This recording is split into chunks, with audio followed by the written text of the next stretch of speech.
All right. Hello, everybody. Welcome to another episode of our daily space roundup. So, it's July 1st today. So, new month and a lot of new information.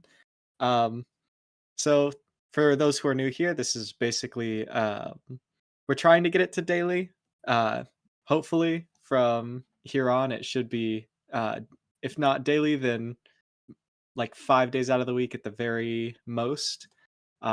So yeah, the basically in this show we're gonna go over some of the latest pictures we have from Starbase, talk about what's going on, take a look at some of our cameras, and also just look around at what's happening not just at Starbase but in the space industry around. Like some of you may have heard, there was a static fire that kind of didn't exactly go to plan.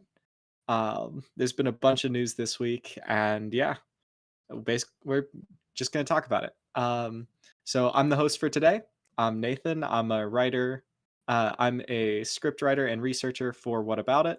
So yeah, that's. I'm also currently studying aerospace engineering in college, so I got some background in that too. So yeah.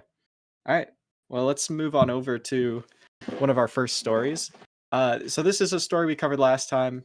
Um, and it'll be a story coming up that we're going to go into much greater detail on the actual episode that's coming out tomorrow morning. So, of course, if you're not already subscribed, you should definitely do that so you can check that episode because there's a ton of fun stuff that we were able to look at and go into very good detail during that episode.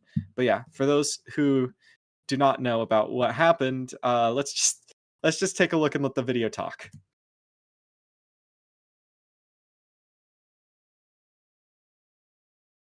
Yeah. So SpaceX decided to do what's now being referred to as slap testing on the poor punching bag that is Booster 14.1. Um, yeah, they did 6 total tests, at least for this type of test. They did some other testing as well, such as testing the rail. They raised it up against the pins and essentially just basically just tested on the rail and the pins. During that test, you could actually see some movement around the pins, but a lot of people are thinking that that was due to the testing that was already performed at Masseys, where they basically ended up denting the pin pretty badly, or it was due to some sort of shock absorption that's built into the pin for this very reason. So it's it's likely to have gone pretty good.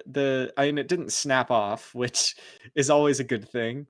But it is kind of it is interesting to see, and we'll have to see if they do any more testing around the pins. If they end up doing more testing, especially with the booster, then we'll know how well this test went, essentially. But yeah, so after this test, the booster was also just taken off the launch mount and then rolled back over to Massey. So let's take a look at that real quick. So this is from our live cam. Of course, if you want to, you can head over to our 24/7 stream. There, uh, there you can get basically all the live views of everything you want. Um, so yeah, it rolled over to the rocket garden, and let's see if we can get that full screen. Yeah. So you can see now the booster is just chilling in the rocket garden now. It's over there with ship 26, ship 20, and ship 32. So we'll have to see what SpaceX ends up doing with the poor punching bag, but if it's over in the rocket garden, they might end up doing some more testing, but they could also just scrap it from here because I guess there's not really too much more testing they could do unless they want to repeat some of these tests. But there is also the likelihood that if they were going to repeat the tests, they would have just rolled it to the production site because they would have had to perform repairs. Although this is another story we'll talk about in a bit. They might not have had room in some of the sites, and they just rolled a ship off to somewhere else, and that might have been they might have made room for the booster 14.1. So if they end up rolling it over there, we'll let you know. But yeah, it's unlikely that booster 14.1 will stick around too much longer. At least that's the current idea that's going around.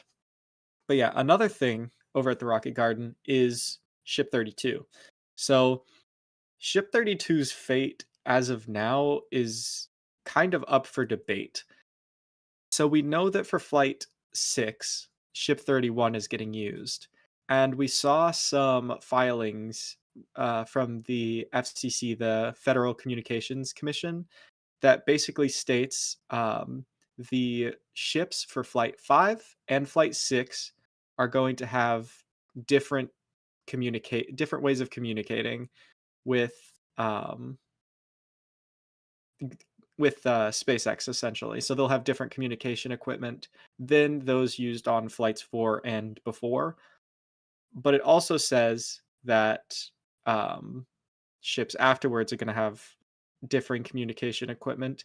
And from what we've seen, now, of course, what's under these could be different, but from what we could tell on the surface, Ship 32 has the same communication equipment that's on Ship 30 and Ship 31. So there is a chance that Ship 32 is just going to stay in the Rocket Garden and not get finished. It was rolled over to the Rocket Garden a while ago, and no work has really been done on it. We've seen SpaceX do this with prototypes in the past. They are not known to be the sentimental type. If a prototype is out of date and it's not complete yet, and it would just be a waste of time to finish building and test, then they're going to scrap it. Right now, Ship 30 and Ship 31 are very far into development. And if they have another ship in the pipeline, say Ship 33, we haven't seen too much stuff regarding that ship, basically nothing. But it is likely that SpaceX is working on it, or perhaps they might have skipped some stuff to make it more reasonable if it's a more upgraded booster, or sorry, if it's a more upgraded ship, then they might have skipped some stuff. Like we saw that going from um, SN11 back in the day to SN15. So who knows? Maybe they'll go from Ship 32 to Ship 35 or something. Assuming there's more upgraded than just the communication equipment. Of course, they could end up re-equipping Ship 32 with better communication equipment.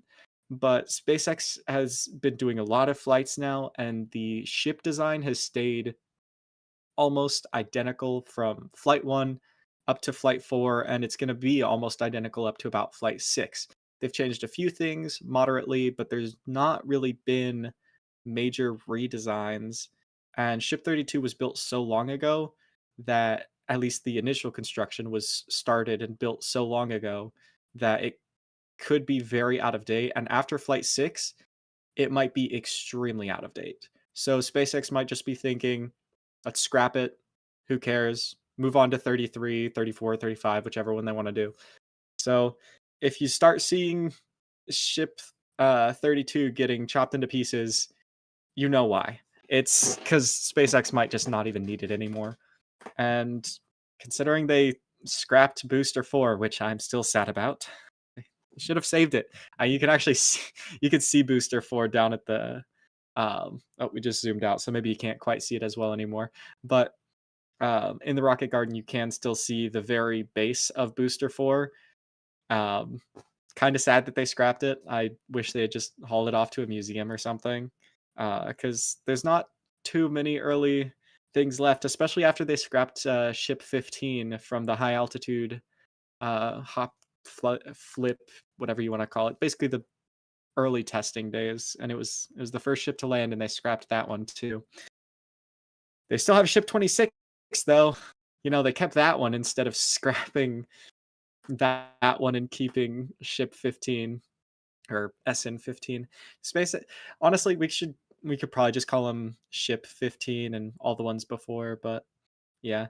It's just because SpaceX changed it from SN to ship after the high altitude flight tests. So some of the naming conventions, SpaceX does not like to keep the naming conventions, and they've changed it so many times. Honestly, I wouldn't be surprised if they changed it like 1 or 2 or 3 more times before like the end of the year or something like that. Maybe not that drastic, but you get the point. They changed it a lot. Um, yeah. So they completely scrapped Booster 4. And they're not the sentimental type. If they don't need it anymore, then they're most likely going to scrap it, which is also kind of confusing why they haven't scrapped Ship 20 yet, because Ship 20 was the first prototype that was stacked, or the first ship prototype that was stacked, and they still haven't scrapped it with the booster it was stacked on, Booster 4. So we'll have to see if SpaceX has any plans for it, because maybe it was just harder for them to keep a booster around. Like, for example, they might have had to expend more equipment or keeping it up and stuff. Who knows? And maybe they found a museum or something for Ship 20, but not for Booster 4. So they were like, just scrap Booster 4. We'll keep the ship. That's what I'm hoping, at least, because I really want a ship in some museum somewhere soon, especially some of these early prototypes, because I mean they're part of history. We wanna keep them. And I know SpaceX is like, we'll have more ships later, but you know, we have a lot of planes now. We didn't scrap the Wright Flyer. So, little important to keep around, in my opinion. Um, but yeah, Ship 32, things aren't looking the best for it. All right. So, and we can also take a quick look around the production side as well. Um, sorry, I'm reading some comments real quick because I did get some questions. All right. I'll cover some of these questions later. Okay. Yeah. So at the very end, or not just at the end, sometimes once we get to a good spot, I will answer some of those questions. But yeah, for now, let's take a quick look around the production yard as well. So we got the two mega bays, which currently Mega Bay 2 is still being worked on. We've seen a bunch of work going on, especially more recently on the inside, finishing it up.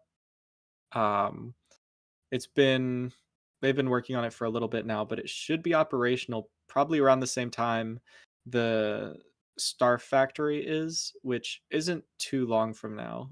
Musk actually gave a specific date, but I'm blanking on it right now. I'm not the best with dates, but I know it was soon. If I remember correctly, it was within it was within 3 to 6 months from now. So fairly soon. We should start seeing Mega Bay 2 online sooner than that, because parts of the Star Factory are already online, and they're connecting some of those parts that should already be online to Mega Bay 2. So hopefully soon we'll start seeing Mega Bay 2 pumping out ships and boosters like every 3 days is the goal.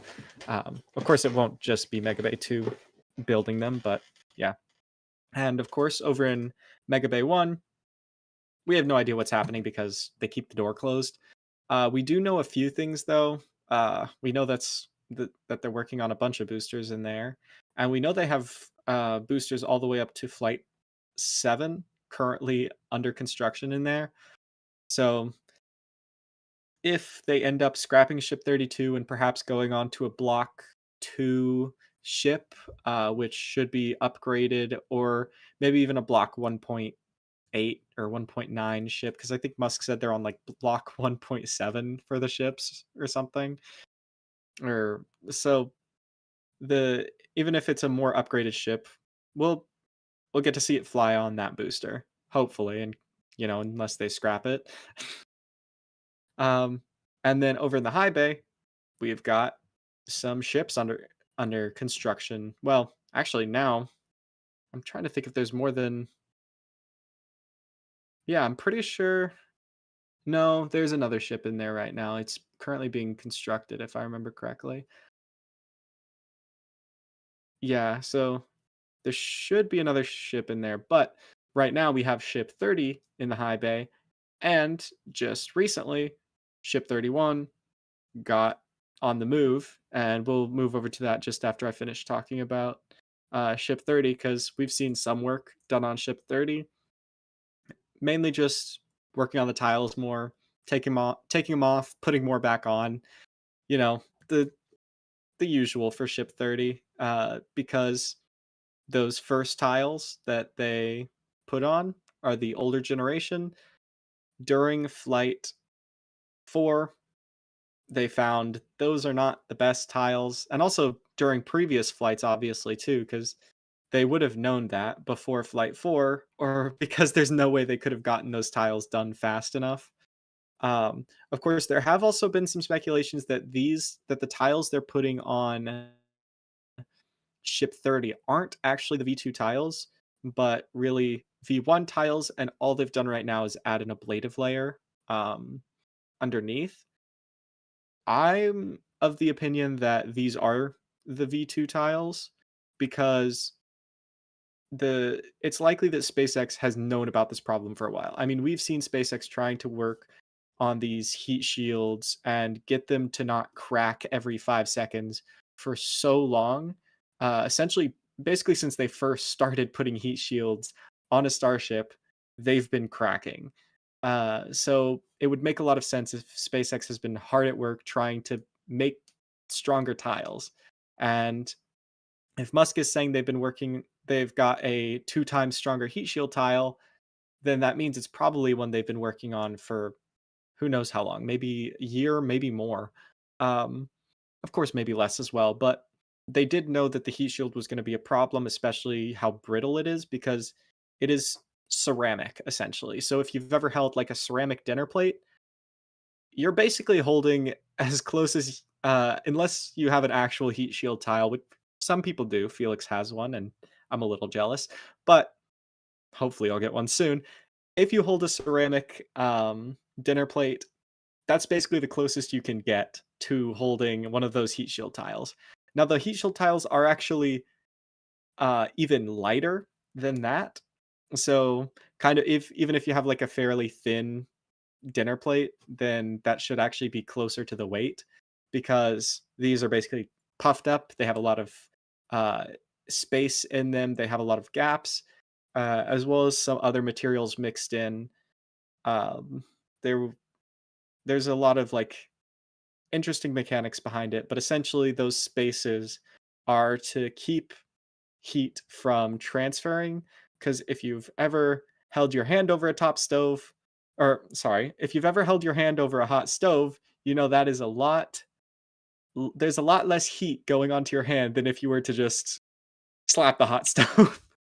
So having those gaps, those air pockets, or having other materials that aren't as good at transferring heat, which oftentimes is just nothing, uh, then it makes it a lot better at resisting heat. The only problem with that is, like I mentioned, it is ceramic and it's also full of holes. If you've ever dropped a dinner plate, then you know they are not the strongest, and you probably wouldn't want to slap a dinner plate on the side of a rocket. But that's what we have to do for these heat shields. So SpaceX knew this, and so it's likely they've been working on these much stronger heat shield tiles for a long time. And yeah, I am very curious to see. Of course, there's like I'm probably I could try to figure it out, but yeah, there's some restrictions around figuring out exactly how certain heat shields work.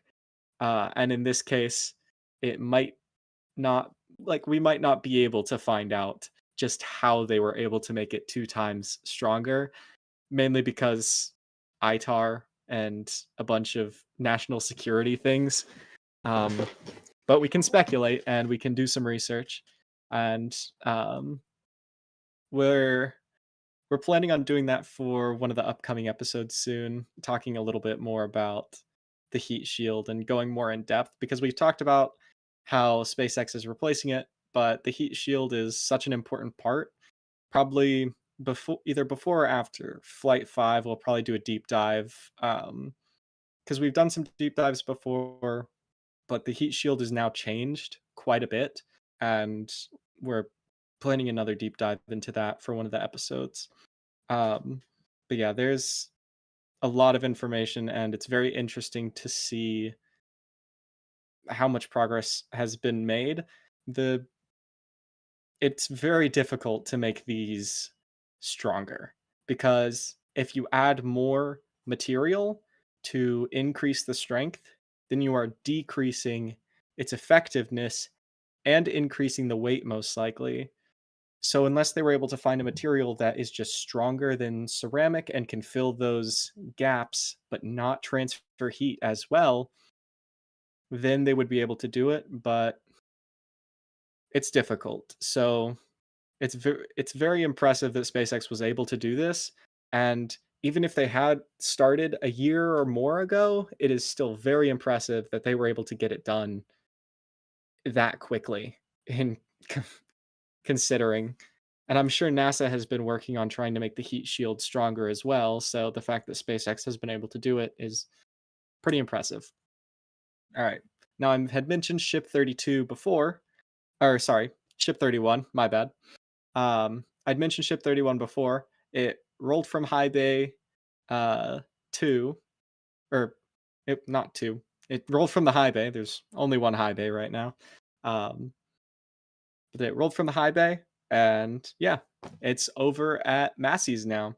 So it was placed on the thrust simulator. So essentially, the thrust simulator is a bunch of hydraulic rams, which are placed essentially right on where the engines would be. Because right now, Ship 31 does not have its engines, but they want to make sure that it is structurally sound and that essentially all the work done was to a high enough quality to where once they put the engines on it, the engines aren't going to accidentally break something on the inside. So those rams are designed to push up against the ship and essentially simulate the force of an engine firing.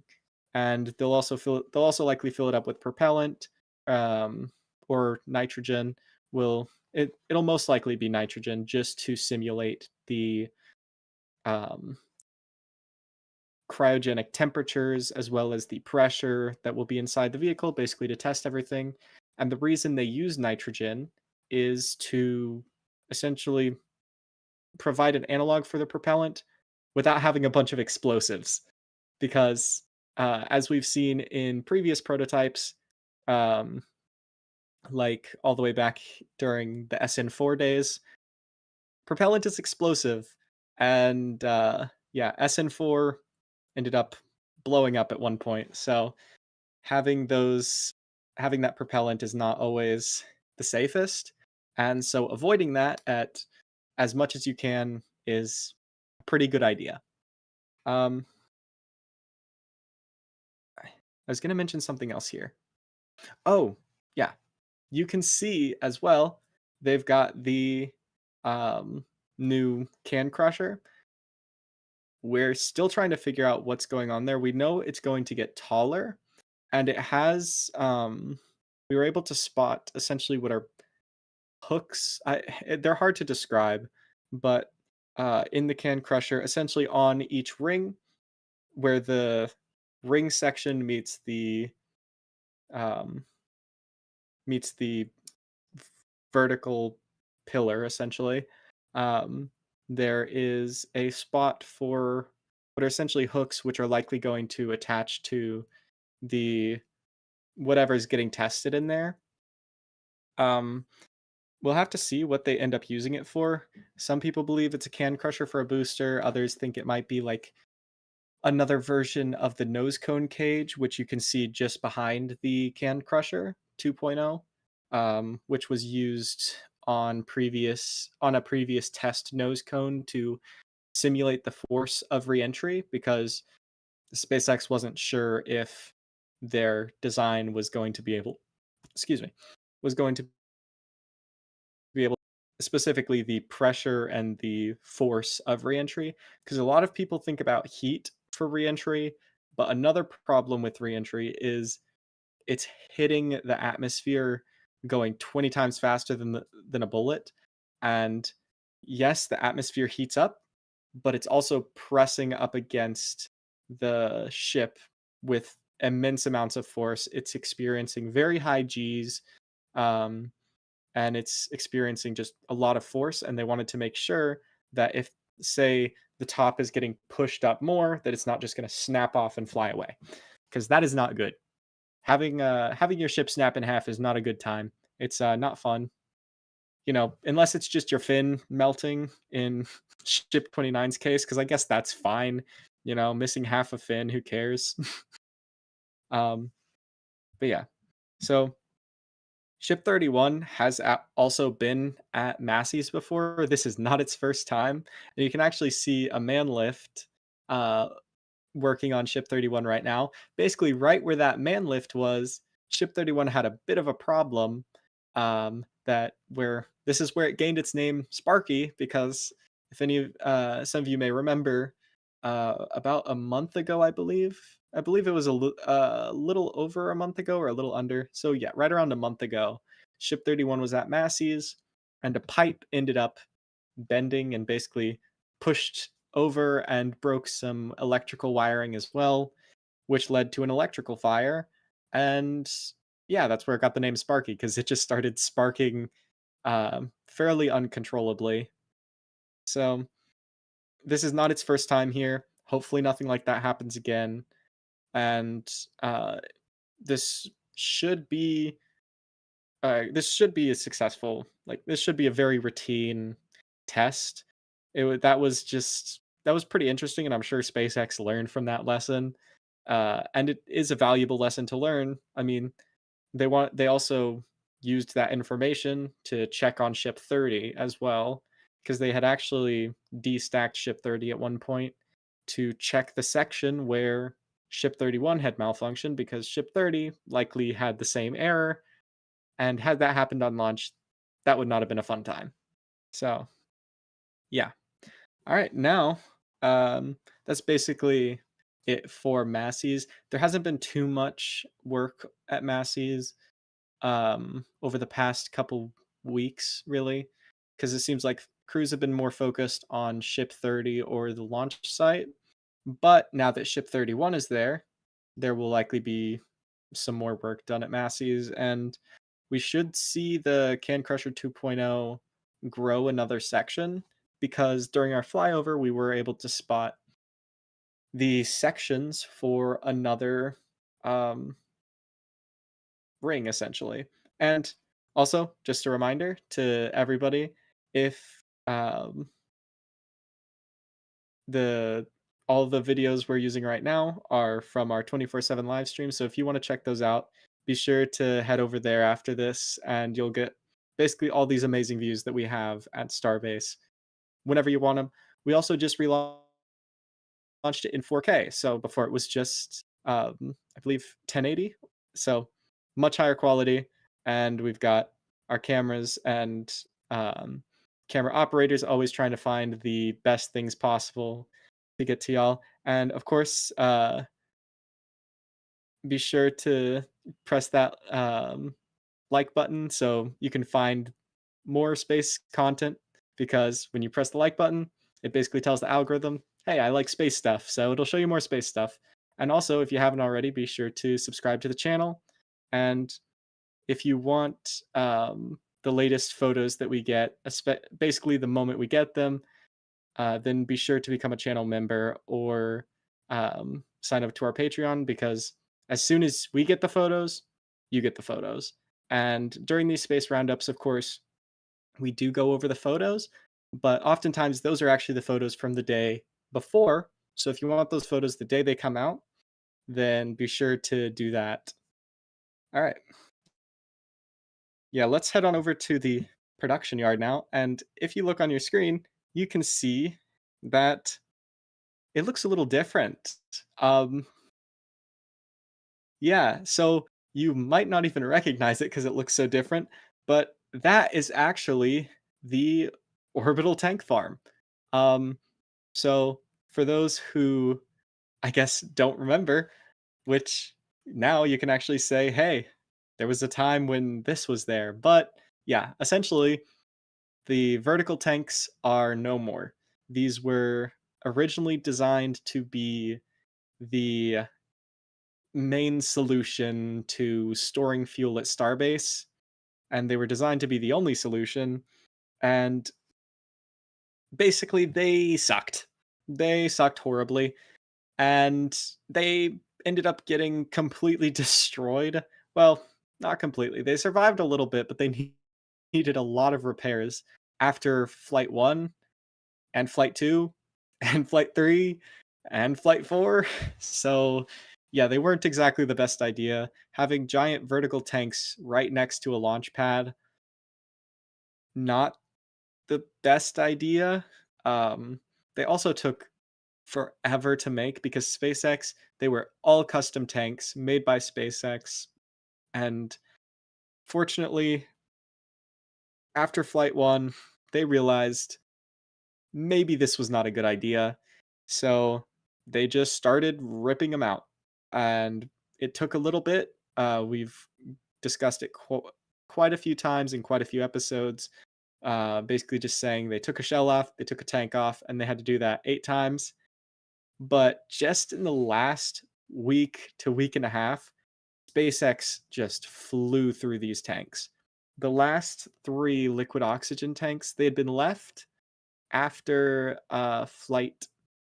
Actually, I believe they left 4 tanks after flight 4, if I remember correctly, because I believe there was still, yeah, there was still 1 tank left after flight 4 from, I believe it was a nitrogen tank at the time, but there was a nitrogen tank and then 3 liquid oxygen tanks. Um, the They were damaged during the flight, of course, because of course they were. And basically, right after the flight, SpaceX scrapped the oxygen tank, or not the oxygen tank, sorry, the nitrogen tank. Actually, they didn't because they ended up being, yeah, they ended up doing it in a pretty odd order, to be honest. But essentially, they just shredded through all of them as fast as they could. And they ended up actually, for the last 3 nitrogen, or I keep getting my gases confused. For the last 3 oxygen tanks, they ended up taking the shells off first because it was faster, and then they took the tanks off. And as you can see, there are no tanks left. I believe that crane, you can see it's got its cable down on the ground right now. It could still be hooked up to the barrel section of one of those tanks, so there might still be a tiny little piece of the tanks left just sitting on the ground, but they're gone. Yay! We are extremely excited about this because not only were they a waste of time, a waste of space, didn't do their job, and were kind of dangerous, but they were also an eyesore. Um, I will admit they looked cool in like videos and like whenever SpaceX did their drone shots and stuff. They looked cool then, but trying to observe the rocket from the ground was so annoying. It was because you couldn't see through the tanks and it blocked what was essentially one of the best angles we could get. And that just wasn't available to us. So now that those tanks are gone, we have a beautiful view of the launch mount, and we will have a spectacular view of Flight 5. And if you want to watch Flight 5 with us, be sure to hit that subscribe button. We did have some audio problems during Flight 4, but we've also had some audio problems on this, and hopefully we found a solution. So if you've noticed that the audio is better this time, hopefully we found a solution. It seems to be working pretty good. I haven't seen anybody mentioning that they can't hear me or anything like that. So hopefully things are good. And we finally managed to fix it because we kept attributing the problem to the wrong thing and we just found a workaround. So hopefully that's good now. And of course, if you want to watch that with me, Felix, and probably some other people on the team as well, then be sure to hit the subscribe button and yeah, basically just keep up with the channel because we'll definitely be covering that, and we'll bring you the best angles we can. And now with those horrible, horrible tanks out of the way, we will be able to bring you an even more spectacular view of Flight 5. And another cool thing is hopefully during Flight 5, we'll also see a tower off to the side too, because SpaceX has been hard at work at on Tower 2. Actually, real quick before I mention Tower 2, they are still doing some repair work on Tower 1 before Flight 5. So it looks like the ship QD still needed a little bit of work following Flight 5, but it seems not to be too bad. The overall work, they're basically just hooking up a crane to replace a few. Um, I believe it was more actuators that were having a problem. Um, Basically, just things that are used to move the quick disconnect. So, not any of the pipe work yet. We haven't seen any of the pipes replaced. If we saw some of the pipes replaced, that might not, that would be not as good. Um, but just having these moving components replaced, it seems like that's what they've needed to replace on almost all of the flights so far. So either SpaceX just isn't implementing a solution, or um, it's likely, yeah, because I'm sure SpaceX could find a pretty easy solution. I mean, the ship quick disconnect could easily just get completely like plated with metal. Um, Of course, there might be some logistical problems and they might need to beef up some of the structure, but SpaceX could probably find a solution. It's likely that they might just be changing the entire design of the ship quick disconnect. We know they're going to have to change where it's located at the very least, because the booster's growing, the ship is growing. Basically, they're going to have to change the design anyways. So it's likely that the design we see for the ship quick disconnect right now is going to change. I'd be very surprised if it didn't, because it has been such a hassle for staff to prep the ships and the boosters, and they're not quite ready for the next flight after the previous flight. But once but SpaceX has been rapidly dropping the amount of time between flights. And if the ship and booster is done before the pad, then that's going to start becoming a problem, and SpaceX does not want that. So far, it's not a problem, and I suspect if it does become a problem with Pad 1, or with Launch Pad 1, or yeah, I guess Pad 1 works too. If it does become a problem, then SpaceX will focus more on it. But right now, doesn't seem to be a top priority. I'm sure they have tried to implement some smaller solutions, but it's likely that they're mainly focusing on the ship and booster, because the launch pad, they're completely changing almost everything about it. For Tower 2, this is a prototype tower, just like the ship and boosters are prototypes. So instead of just completely tearing it down and um, replacing like it piece by piece and just sticking with the stuff that might not work as the base, they're just redoing the entire thing. So Tower 2 is going to look very different. We already have confirmation that it's going to be taller. Now, that is a little confusing because there were some FAA documents, or I can't remember if it was FAA or FCC, but essentially there were some documents that stated Tower 2 is going to be essentially the same height, if not like maybe just like a meter taller.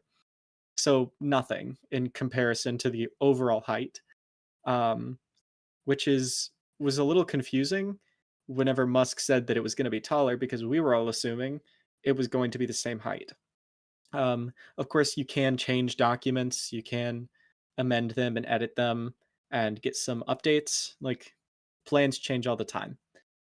And the other problem is SpaceX does not have enough sections for it to be the height or the number of sections that SpaceX has essentially said it's going to be, which means unless SpaceX is hiding some sections somewhere, we're going to see some more sections getting built soon.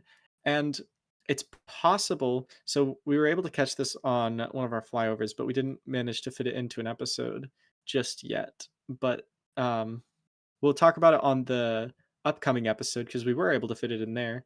We'll talk about this on the upcoming episode a little bit, but we were able to see what are essentially like the very foundation pieces of the tower segments, and we were able to see 4 of them. Um, the this we've seen the you can basically see that those are on the base of every single tower, and all of them currently have theirs, even the 2 that are currently at the port, which I'll probably talk about in um, once I get to tower 2. But essentially, those feet are the first things that are built. So having that as being able to see those means that the tower is they might end up building a tower section soon, is essentially what I'm trying to get to. But yeah. So looking at tower 2 now, you can see it's it looks a little different. Don't worry, this is normal. It's basically just covered in a bunch of um plastic sheets, I guess. But the point is to keep the air inside, because and keep the keep all the dirt and everything outside. I talked a little bit about this on the previous Space Roundup because they were doing something similar in Mega Bay 2, but essentially these are for welding because whenever you're welding, 90% of the work is prep. Basically, making sure the area is clean, making sure that there's no oxygen essentially near the weld. Now, of course, you can't just pump all the oxygen out. So what a lot of so the way welding will work is essentially you have a protective gas. Depending on what type of welding you're doing, stick welding or otherwise, you'll typically have some sort of gas that basically makes sure there is no oxygen around that weld. Because if you have oxygen near the weld, it will rust immediately, like within seconds. It's kind of crazy to see if you've ever welded before, and you've had maybe like a cheaper welder or not a cheaper welder or more like cheaper like stick weld, then you can see that pretty clearly.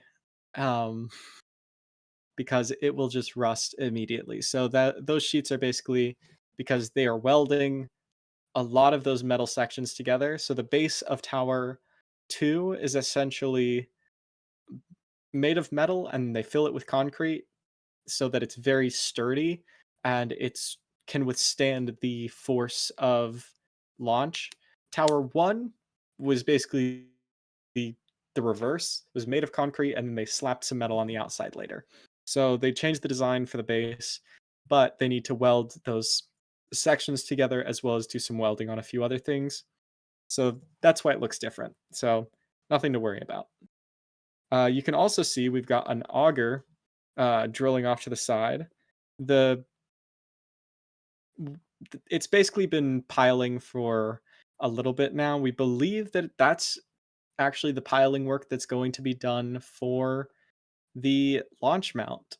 So that's pretty cool to see that they're actually starting to do work on that because so far all we've seen is work for the tower and looks like they're going to be working on the launch mount too, which is pretty cool. And we'll get to see the new design for the launch mount because right now we don't know the design. Our animator Vooper made a wonderful render of one of the possible designs with the new flame trench or flame bucket, whatever they end up going with. We'll have to see what the idea is.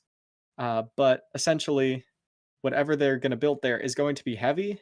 And once they put a booster and a ship and fill it with literal tons of propellant, then you basically need to support that weight. And considering they are right on the coast and Boca Chica, where they're building, or Starbase specifically, where they're building, is essentially 99% swamp and sand. Uh, yeah, swamp and sand is not exactly a recipe for success whenever it comes to building large buildings. You will have them fall over pretty quickly if you don't do anything. You can see some pretty good examples. For example, if you look over in uh, Giza, you have the Leaning Tower of Giza because they did not build supports underground essentially, and the ground has shifted and the tower has slowly but surely just tilted. And that's essentially the reason they do this because they do not want the Leaning Tower of Starship. That is not a good time, and that is not how you properly launch a rocket. All right. Um, well, let's move on now to some of our non SpaceX stories, or kind of SpaceX related still, because we had a static fire go wrong of what is essentially a Falcon 9 clone. Also, real quick before I talk about that as well, um, be sure to click that subscribe button and also like the live stream so more people can find it and get the latest news that's coming out from Starbase and just around the space industry. Uh, Thank you so much for everybody that has. We appreciate it a lot. And also, thank you to our members and our patrons. You basically help us bring you the best news we can, and you make everything just amazing. Thank you. We could not do this without y'all, and we're extremely grateful. But yeah, let's move on now to this, which is the Tianlong 3. Um, it's kind of hard to tell from here, but this is essentially it's very similar to the Falcon 9. The plan for this rocket was to throw some grid fins and throw some landing legs on it. And it's got 9 engines at the bottom, kerosene, liquid oxygen. Sound familiar? Yeah, it's basically just a Falcon 9 clone. We've seen quite a few of these, not just from China, but from many places actually. Essentially just making their own version of the Falcon 9. I mean, yeah, if it works, it works, and I guess they don't want to try and come up with anything new. Of course, we have seen some designs that are unique, but in this case, they just want to get it done as fast as possible. So, Falcon 9 clone. Um, and just recently, this clone had a not so static fire. Um, I call it a not so static fire because the term static means it is not moving. Uh, let's take a look at that static fire real quick. Uh,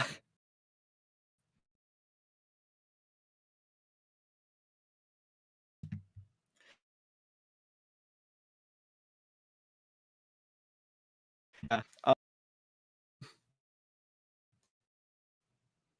In fact, that yeah, it it was not supposed to do that.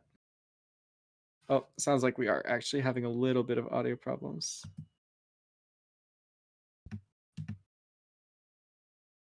Hmm. Okay. All right, I'll let the video play because I think that's the problem.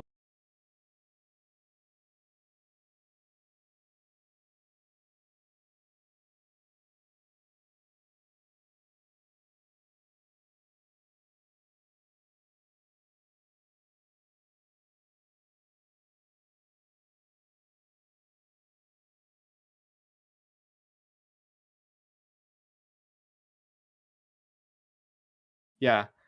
Um, for those who do not know how static fires work, that is not typically that is not nominal. That is quite off nominal. Um, Probably the worst situation you can have. Um, it was not. n- This was not good. Not good for really anything. The This likely set back um, their efforts by a bit. Because we also saw now it is likely that it was damaged during the accidental takeoff. But even if it wasn't damaged from the or if it wasn't actually damaged from the takeoff, then it had some engine problems that they know of at least. because, well, I mean, it didn't keep going. If it had kept going, that probably would have been worse for everyone else, but at least they would have known the engines work. In this case, it did actually end up losing some engines. Um, so that's, I mean, the static fire was at least successful in finding some engine problems, but I think that was not, they would have preferred to find them other ways. Um, this could have been a lot worse though. Fortunately, nobody was hurt as of like no as far as we know, nobody is hurt. When it comes to China, of course, there's not really a an easy way of telling because they're not exactly known for transparency, especially whenever it comes to like certain rocketry developments, especially rocketry failures. This was one of the rare cases where it was somebody recording outside, and they posted it, so we were able to get our hands on it. This was not official, very clearly. Um, but fortunately, as you can see, this was recorded from a little up high. That's because there is a city right next to this test stand, and had it veered off course towards one of those cities, it would not have been a good time. This, as bad as this was also essentially best case scenario because nobody was hurt. Um, of course, this is going to set back their program by a fair bit. This isn't the only Falcon 9 copy that China has, though. We actually just recently talked about another one in a previous episode that also performed a static. I believe, yeah, I believe it also performed a. Oh, it actually wasn't a static fire. It was a full-on hop. Yeah. So there was another company that is trying to copy Falcon 9 as well that performed a full-on hop test similar to those done by like SN8 or SN9 back in the day, or sorry, not SN8 or 9, SN5 or 6, where they essentially just went up a little bit. Of course, these went up a fair bit higher. They just went up, landed, actually similar to Falcon 9's like the grasshopper days of SpaceX, just testing that. Um, so this isn't the only Falcon 9 clone. We'll probably see some more. It's we'll have to see what this company ends up doing. Like I said, nobody was hurt. Fortunately, if somebody was hurt, then something tells me the company would not be around anymore. But because nobody was hurt, they might be okay. But we'll see what happens. Another thing, honestly, thank you to the space engineer for finding this, by the way. So this is the patent for the launch mount that the Tianlong 2 was hooked up to. Um, it was designed to support 600 tons of force. Oh, excuse me. It was designed to support 600 tons of force. The Tianlong 2 had a thrust of 820 tons. That's not 600. Um, I I'm guessing that they just wanted a cheaper launch pad and were hoping that there was enough margin of error, or not enough margin, because there's usually a safety margin. There's usually a fairly high safety margin. Um, and some companies like to push into that safety margin and make it less of a safety margin and more of a recommendation margin. Um, and they'll just push into that a little bit. So perhaps this the 820 tons was in the safety limits of what the creators of this pad had intended, but there's a reason there's a safety margin, and that's because if any part is incorrectly made or maybe isn't quite to the right specifications that it was meant to be, and let's be honest here, in China that does tend to happen a bit, um, then it can not be a fun time. And in this case, because they pushed into the safety margin, then the likelihood of one of those faults happening and one of those faults being a problem was likely what caused this. Of course, there is a possibility that the um, the fault was on the booster. Perhaps like the part that this launch mount was holding on to wasn't sturdy enough, but the it is likely the launch mount that failed, given the fact that it was not supposed to hold 820 tons of thrust. So yeah, I'm assuming that at the very least the company's going to get in trouble for ignoring that. Um, but yeah, it's a I would not want to be the engineers that said, "Oh, it'll be fine," because it was not. Yeah. So moving on to our another quick story. So this is just a quick one. There was a talk given in Long Beach that basically said SpaceX plans on expanding their um, West Coast recovery facilities from 6 to 15 acres. So that's pretty cool because that means if they're doubling the size of it, currently it supports one drone ship. It would not be that surprising to see a second drone ship on the West Coast. So if you live on the West Coast, you might start seeing even more launches because SpaceX will get that turnaround time even faster. Excuse me. But yeah, right now they only have one drone ship on the West Coast, and if they expand the size of the port, then they should have two. Maybe they might just be expanding it to allow more operations for just a single drone ship. But given the fact that it is doubling the size, then it would make a lot of sense for them to double the drone ships docked to the port as well. So, yeah. All right. Our next story is probably the most interesting, in my opinion. I absolutely love this story.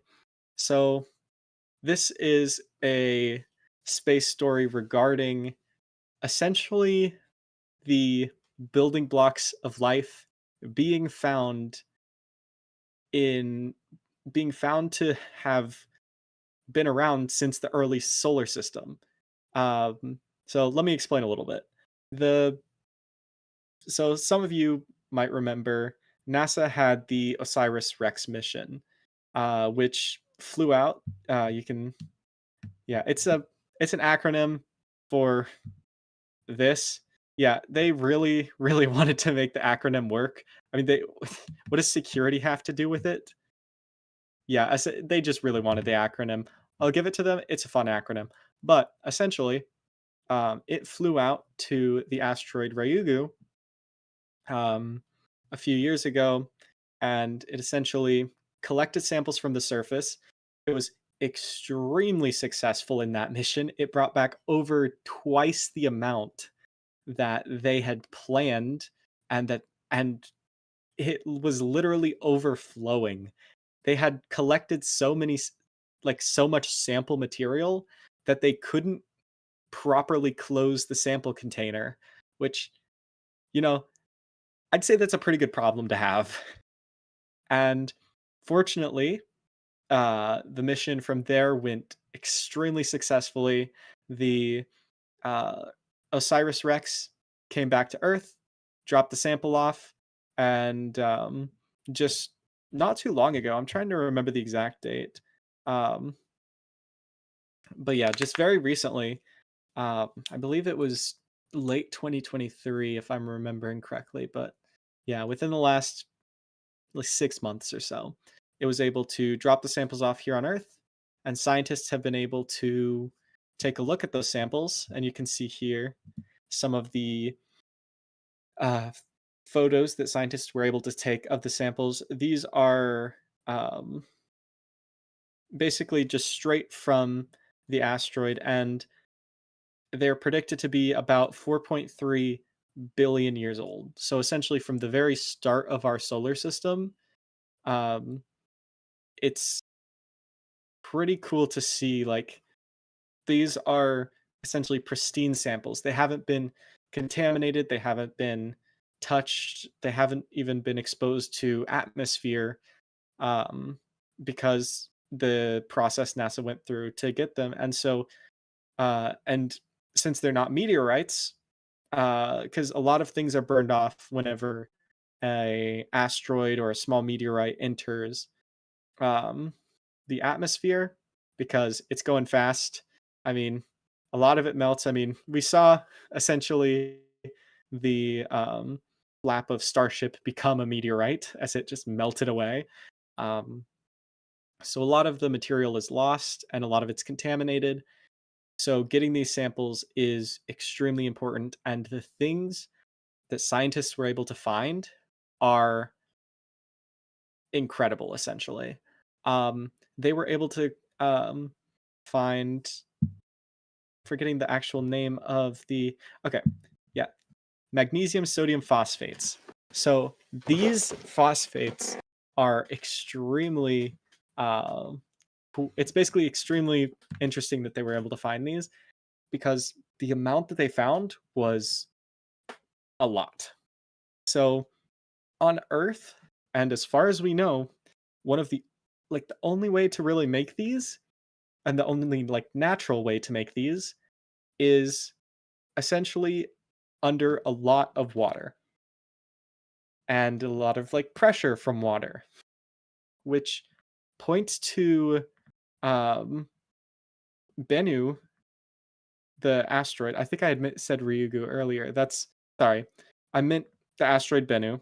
Ryugu was the one that Japan's Hayabusa 2 mission visited back in 2020. Sorry. I meant to say Bennu. So the asteroid Bennu was visited by OSIRIS-REx. And essentially, what they found points to the asteroid Bennu coming from a world with water on it. And currently, the theory, of course, more research needs to be done. More things need to be looked into because, you know, it's a pretty big claim. Of course, we do have like moons of Jupiter that have water on them. So we know there is already water in our solar system. And, but seeing a sample returned from a planet or planetesimal or a protoplanet, essentially, which is likely what this came from because whatever it was a part of was just completely destroyed, most likely. But essentially, seeing that it had liquid water or finding the possibility of it having liquid water is big. The other thing that they were able to find is a bunch of um, essentially like biochemical compounds. Now, unfortunately, that does not mean life. We did not find aliens, not yet, at least. But it actually it's almost just as like cool. Almost. Okay. Well, maybe not because, finding aliens would be up there. But the reason it's so cool is because these biochemical compounds are essentially the building blocks of life. And finding so much of them in an asteroid that is so old and is basically from the very formation of our solar system means that these compounds are likely everywhere. Of course, there are going to be some hotspots because the way mass is distributed during the like formation of planets and stuff. Um, so there are going to be some hotspots that'll likely have more, but essentially, it's likely there are many places that have these biochemical compounds and could have, and that are, and considering they're the building blocks of life, it essentially means that it is more likely than, it is at least more likely than we have previously thought that life could have popped up on, say, Mars or Venus, or maybe even the moons of Jupiter or Saturn, uh, than we might have previously thought. Um, of course, like scientists still need to look into all this data, and there's still a lot of studies being done on a lot of things that are being found out. But right now, that's what scientists believe could be the case, which is just incredible. Um, I This is definitely something I'm going to be keeping an eye on, because I think it's awesome having found essentially such complex compounds in essentially basically finding that those were in very large quantities, or at least significantly large quantities, in our early solar system is incredible. And finding out that the asteroid came from a world that likely had water on the surface before being split apart is also incredible. All right. Our next and last story is basically I believe that time is actually wrong. So let me reload that real quick just to make sure the time is right. Oh, it was right. Yay. So if you check out our website, you can actually see when the latest launches are, as well as some of the stats around them. So in just 9 hours, roughly, we have the next flight of Firefly's Alpha rocket. So um, this is the fifth flight, I believe. Yeah, this is the fifth flight of Firefly's Alpha rocket. The previous flight was successful. It delivered all its payloads. However, the second stage had a slight problem, and it ended up not being able to deliver them to the precise orbit. So they worked, but they weren't quite where they were supposed to be, unfortunately. So hopefully this one goes better. Hopefully there are no problems with this one and it's a complete success. No caveats, no nothing. Best of luck, Firefly. Um, it's pretty late for me. It's going to be about 12 at night. So I'm likely not going to be covering it. It's pretty late for most of our hosts actually. So unfortunately, it doesn't look like we're going to be covering this one. Um, but definitely check that out because it's a pretty cool stream and Firefly's doing some cool stuff. So best of luck, Firefly. All right. So I'm going to get through some of your questions now. Yeah. Yeah. Also, we are going to recap that launch tomorrow. So be sure to click that subscribe button so you can keep up with our daily space news. And of course, uh, we have a new episode coming out tomorrow. Just have to make sure in my head that it was tomorrow. Um, yeah, so we have a new episode coming out tomorrow. So also be sure to subscribe so you can catch the latest updates from us, and we'll also go over that episode as well in our space roundup. So be sure to check that out too when you get the chance. And also don't forget to like this one so if you're not so you get the next space roundup recommended to you. All right, so I'm just going to read through these questions real quick. Uh, hmm.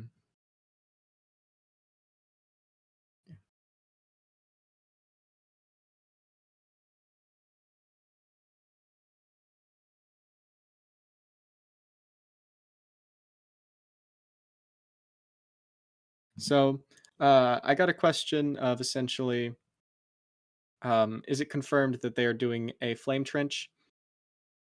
Musk said it, and I understand that Musk saying something isn't like set in stone that it's going to be true.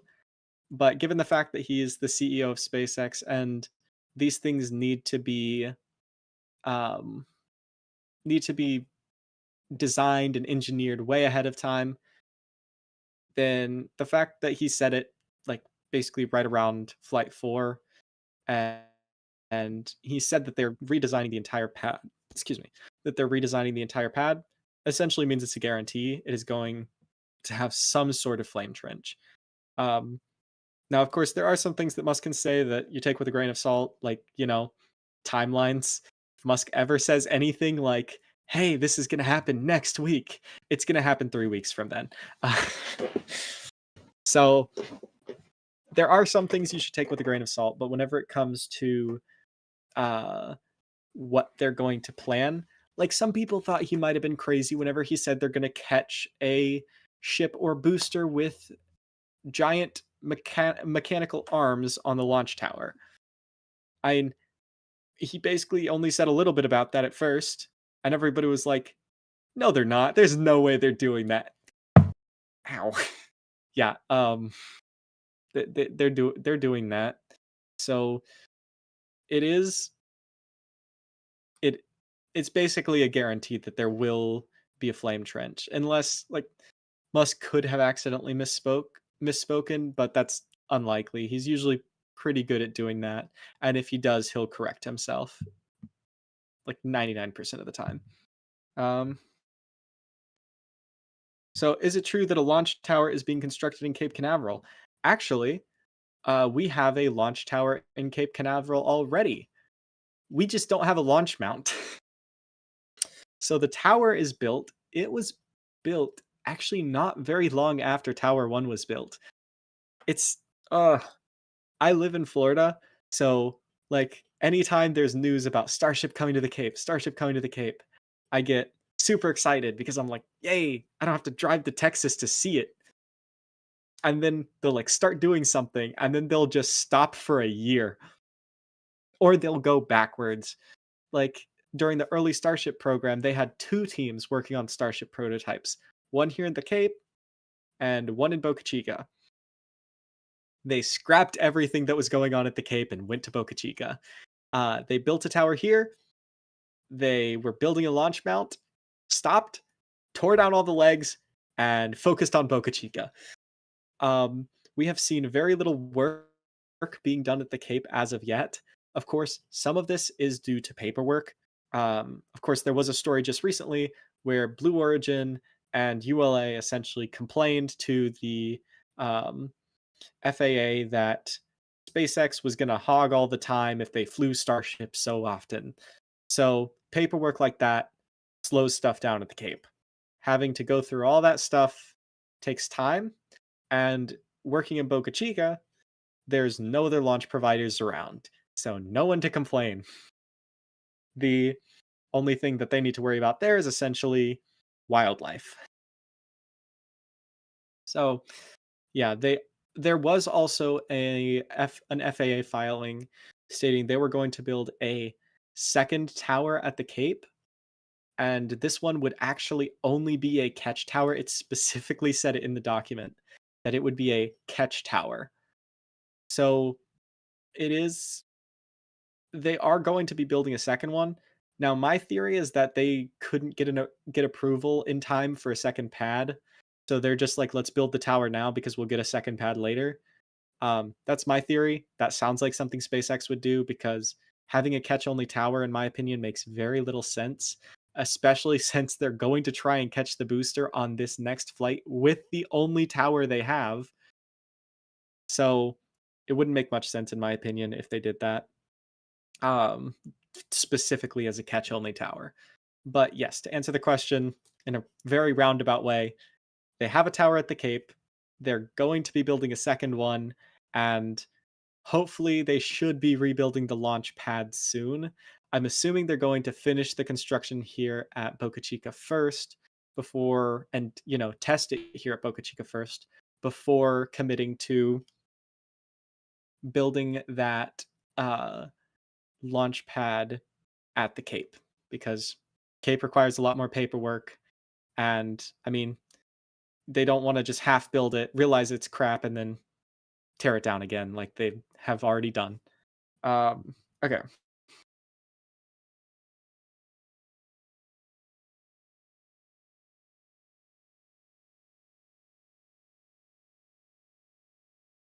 Okay. So the next question is basically, what is your confidence level that a single thin ablative layer and the new denser tile design and heat tiles will result in Starship surviving re-entry within safe limits? So Musk did say that having a single heat shield layer didn't like a single ablative heat shield layer that is didn't quite work. They said they could still see it glowing red hot on the other side. Now, he did also say that they didn't see any signs of it melting. They only saw it glowing, and the difference between glowing and melting, I mean, for that type of steel, it's not. It's a difference at least. Like it's different enough, I guess. Uh, and I guess it was different enough for SpaceX. Um, it's hard to tell because for all we know, they have that that layer is actually two, and it just looks like one because maybe they stuck it together or something. So it could actually already have two ablative layers, and we just don't know. Um, the I my confidence level around it though, even if they had one, is pretty high, I would say. I think if they're able to keep these heat shield tiles on and have this ablative layer as a backup, even if they lose like one or two tiles, I mean, they lost a bunch of tiles, had no proper, like, good, like, they essentially had the older tiles, had a bunch of tiles fall off, and also had very poor seals around the flaps, and the ship still landed somehow.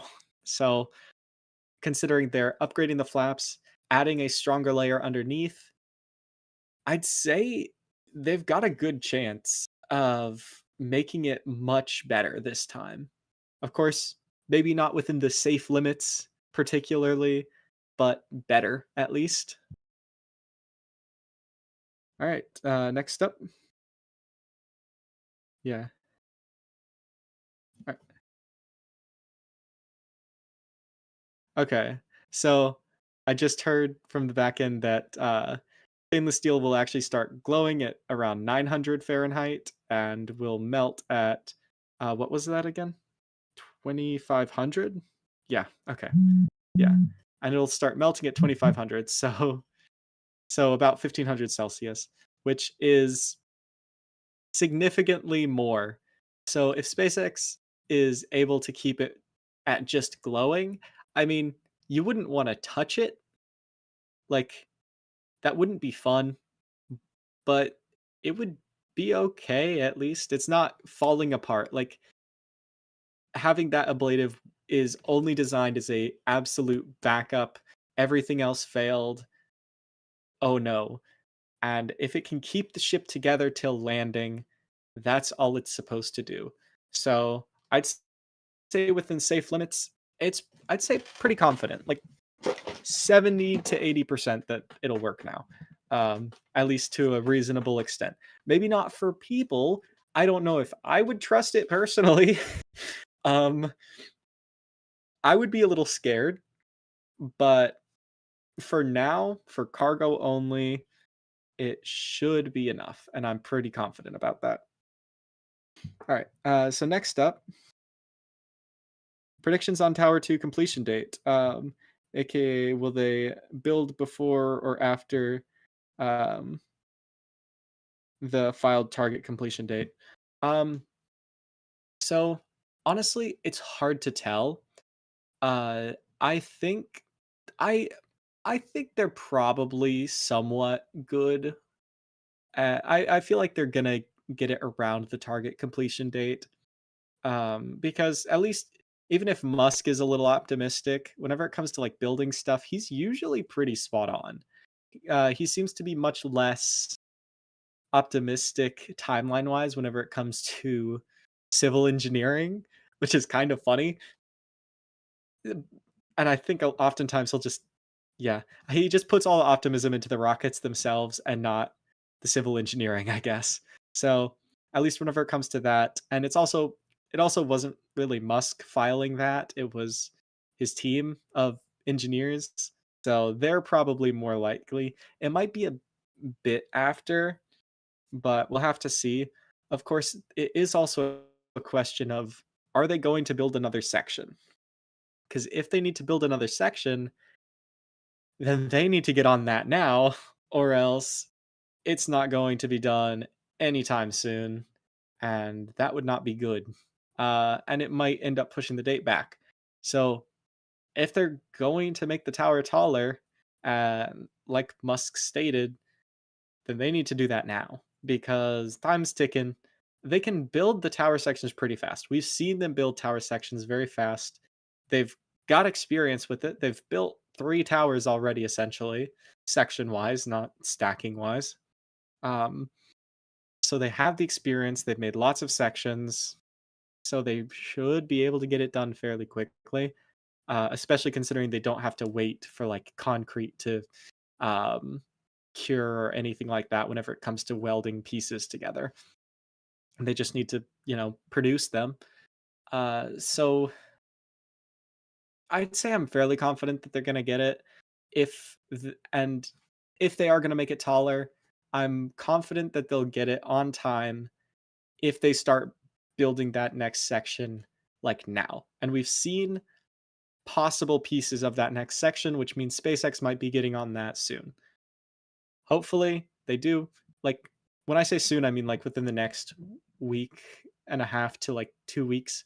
If they get it done within the next week or two, like construction started and pieces in and like going vertical and stuff, not for the tower itself, just for the sections they're missing, then I'd say I'm more confident that it'll be done on time. Um, of course, they are probably going to start stacking the sections they already have soon as well, so we'll start seeing those go up, and that'll be pretty cool to see. Uh, SpaceX will need to do some work. Now, they don't need to have the tower completely finished by that date as well. The specific thing it says is essentially it will be built. It'll be the proper height. Um, that doesn't mean it'll have all of its piping correctly hooked up. Of course, it does have the piping already built, but they might need to you know, do some extra stuff, all its wiring, hook up the Mechazilla arms, hook up the QD. They might not have done all of that by then, but they will at least have it at the operational height, and I'm pretty confident of that it'll be around that area, that is. Yeah. Um does anybody else have any questions? Also, if you haven't already, be sure to like the stream. It helps us out so much. Thank you to everybody that already has. Uh, and if you haven't, be sure to join the club of the people who have. And you'll also get more recommendations of cool space stuff from us and also just other channels. And they'll basically let the YouTube algorithm know, hey, I like space. Show me more of this. Okay. Yeah. So, uh, all right, somebody just asked where B14.1 went. So B14.1 got rolled from the launch mount after it went through its slap testing. Um, also, I'm just mentally referring to B14.1 as the punching bag from now on because it fits well. But yeah, currently B14.1 is at the Rocket Garden. We're unsure what SpaceX is going to do with it. I hope they don't scrap it. I really hope they don't because come on. It's a cool booster. It's a cool test article. Please don't scrap it, SpaceX. I'll take it. I might have some room in my backyard. My HOA might be mad at me, but you know, please. And they might need to ship it to Florida, but you know, pretty please. I'll take it. Um they might scrap it. They might also perform some more tests on it. So they did just recently move ship 31 from the high bay to Sanchez, so they have some room. If they're going to be doing work on it, we'll see it rolled there, or we might just see some people working around it. If you start seeing some sparks fly, though, then yeah, goodbye ship 14.1.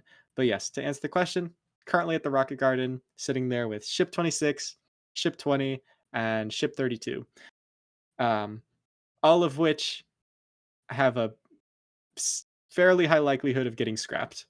Um, every single one of them. Okay. So any other questions? I'm here to answer.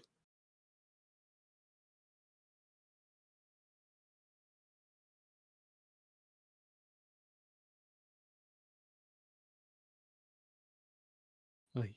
This Yeah. All right. So looks like oh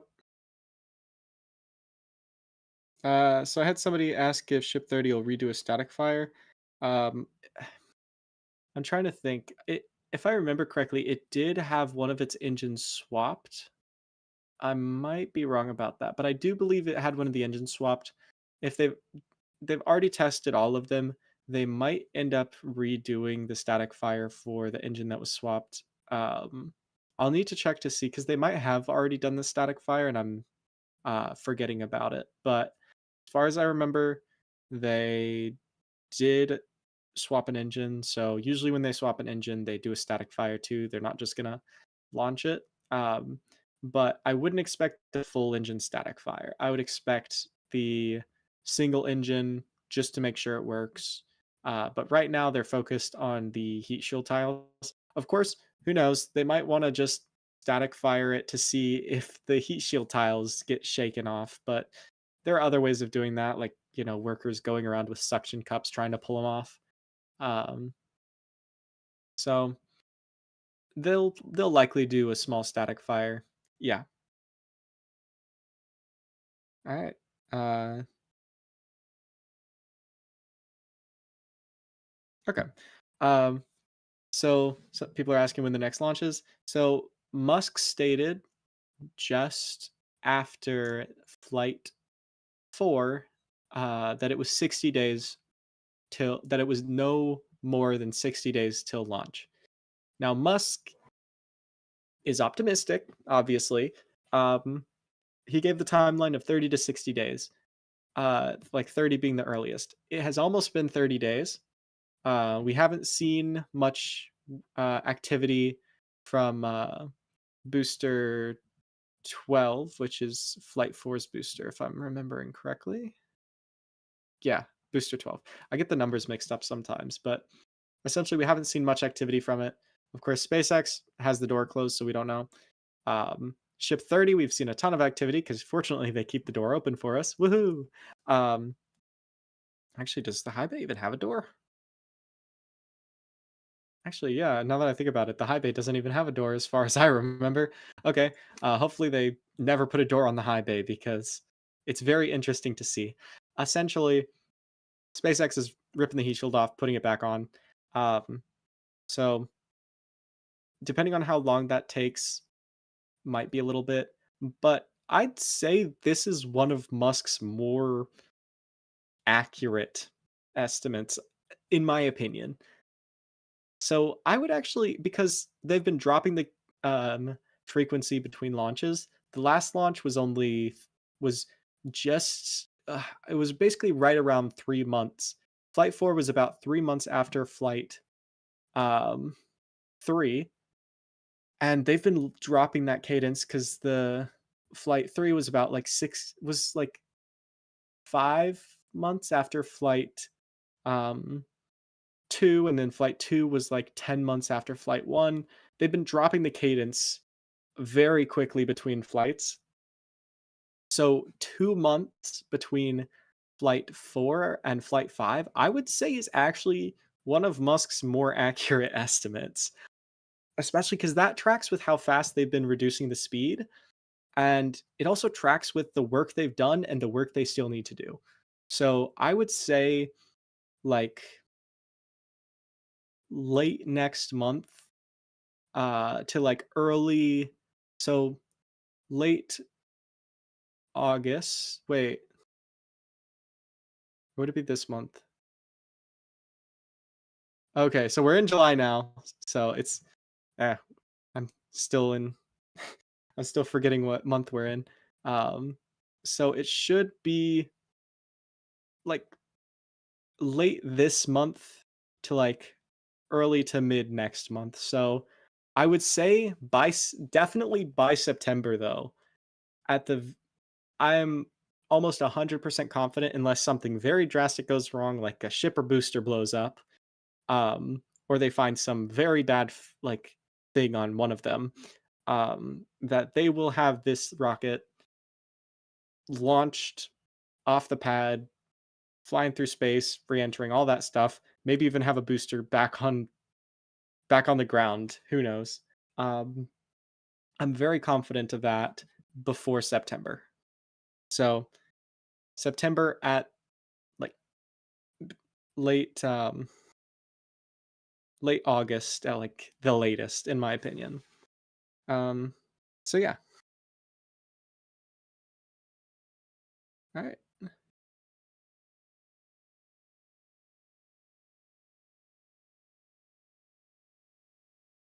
Wait, sorry. Can you repeat that? Sorry, I'm getting the questions on the back end. Can you repeat that real quick?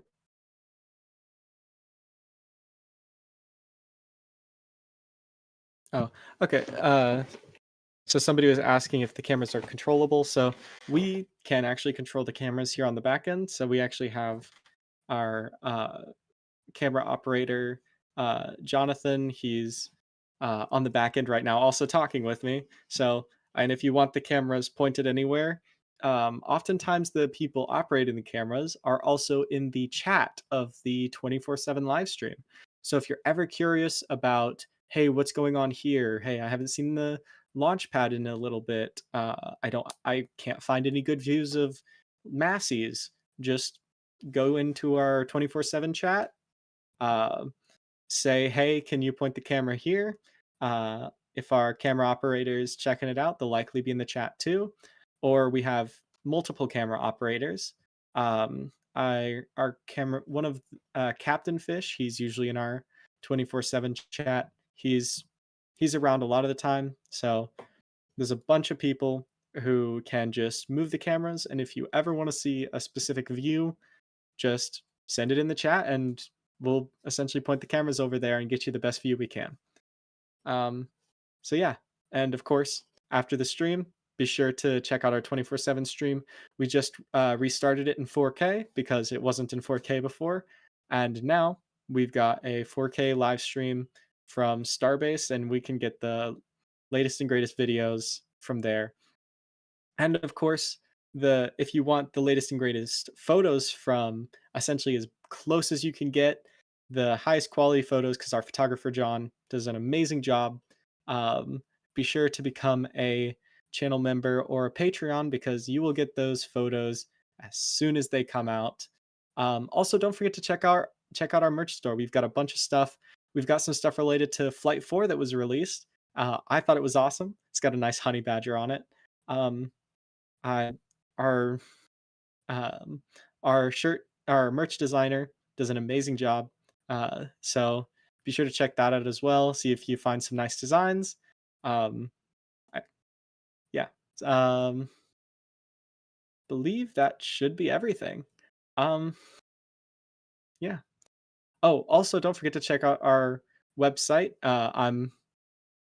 You can use it to find our the latest launch updates, and it basically tracks all the launches. We also have our my why do I get the feeling my okay, if I start getting choppy, just but my internet here isn't the best. But essentially,